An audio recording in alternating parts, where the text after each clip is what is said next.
Amazonkalar kimlərdir? Bunu aydınlaşdıraq. Amazonkalar o rəvayətə bənzər bir informasiyanın nəticəsində Yunan. Əgər yaxşı idisə Yunanlar niyə özlərinə aid eləmirdilər onu? Qafqaza aparıb çıxarırlar ya başqa yerə aparıb çıxarırlar. Bu söhbət nədən gedir? Bunun Azərbaycana, xüsusilə Naxçıvana heç bir aidiyyəti ola bilməz.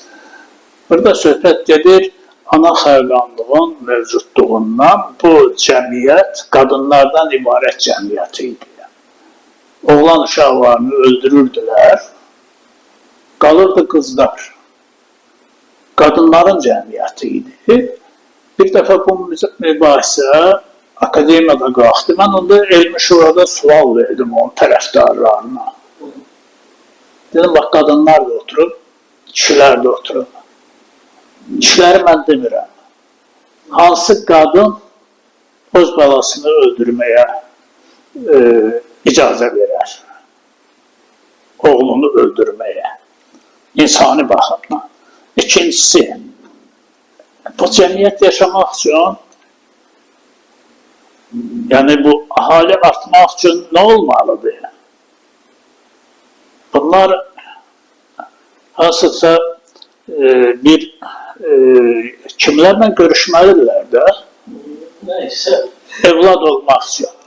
Belə çıxır ki, bu mənbə də yazır ki, bunlar vaxt aşırı başqa tayfalarla, Skiflərin adını çəkir və s. görüşürdülər, onlardan uşaqları olurdu. Bilirsiniz, Nizami şairdir, o bədii təxəyyülün məhsul, böyük şairdir, ona söz ola bilməz. Amma bilirsiniz, gəlin real danışaq da, bəşəriyyət nəyin üzərində qurulur? Harmoniyası var da bəşəriyyətin. Yəni, bütün canlılar dişi və erkəkdir. Həyat bunun üzərində qurulur. Niyə o 6 güşəli ulduz müqəddəsdir? Yahudilərlə. Onu indi Yahudilərlə bağlayırlar ki, Davidin. Orada iki üçbucaq kəsişir. Yəni, kişi qadın başlanğıcıdır. Həyatın simvoludur. Yəni, bu başlanğıc olmadan həyat mümkün deyil. Bütün təbiət bunun üzərində qurulubdur. Yəni, bu anormal bir haldır ki, bir cəmiyyətin kişi və yaxud qadın hissədən ibarət olmasını düşünmək. Yəni, harmoniya olmalıdır. Harmoniya əsasında bəşəriyyət inkişaf edir. Harmoniya pozulanda o cəmiyyət dağılır.